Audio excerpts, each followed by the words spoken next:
Wars rarely come as a surprise to those in power. Almost without exception, the period leading up to a physical conflict is marked by economic warfare and strategic maneuvering. In public school, we aren't taught this side of history because public schools are run by the state, and the state has a vested interest in having a population that accepts official explanations without question.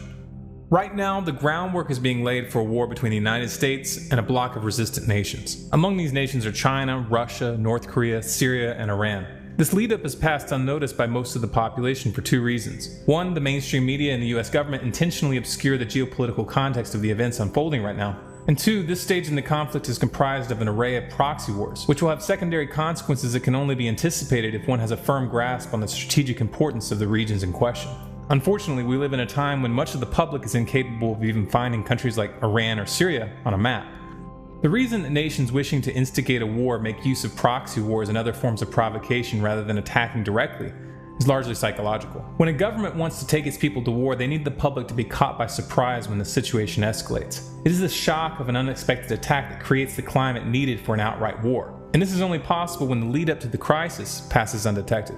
In these past months, we've seen an escalation in the tensions between the United States and North Korea, largely driven by US-led sanctions and a series of military exercises conducted by the US and South Korean militaries. These drills, which have been labeled Foal Eagle, simulated US nuclear strikes and rehearsed coordinated attacks on the North.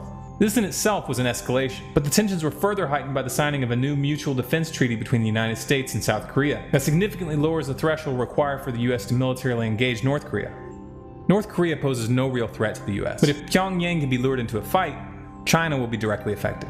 This is no trifling matter considering that China has a mutual defense agreement with North Korea and has enough nuclear weapons to make North America uninhabitable. This particular crisis with Korea is but one of many provocative measures that the US has taken against China in recent years. Others include plans which were released in the NDAA of 2013 to target Chinese military tunnels with nuclear weapons, and a general policy of military encirclement in Southeast Asia. But why would the US pick a fight with China? Why would anyone in their right mind provoke a nuclear power like this? The answer to that question is the same answer you'll find when you look into the real causes of the wars in the Middle East, and that's currency. The dollar is the world reserve currency, but more importantly, oil is only sold in US dollars. This petrodollar arrangement has been enforced since the early 70s, and the United States has a track record of toppling any country that attempts to organize against it. The reason for this is simple. The only thing giving the dollar value is the artificial demand created by this monopoly. Once the petrodollar dies, the dollar dies. And when this happens, the world is going to be turned on its head overnight. The United States took down Iraq when it started selling its oil in euros, and it took down Libya when Gaddafi started organizing African countries to set up a gold-based currency called the dinar. These were militarily weak nations with no nuclear weapons. But now China is moving to attack the dollar, and this is a game changer. China, of course, is not announcing its attack as such. Its moves have been quiet and subtle, but the implications are clear. The most recent move came this past month when China and Australia announced that they were going to be moving off the dollar for their bilateral trade. In 2010, China and Russia made the same agreement, followed by China and Japan in 2011, and China and Iran have worked out an arrangement that allows them to bypass the dollar entirely by exchanging Chinese consumer goods for oil. To top it all off, the BRICS nations, which include Brazil, Russia, India, China, and South Africa, have just announced in March that they're going to launch a new global development bank which will compete with the IMF and the World Bank. Furthermore, China has been buying up massive quantities of gold and taking steps to internationalize the yuan, leading to speculation that they may be planning to transition to the gold standard.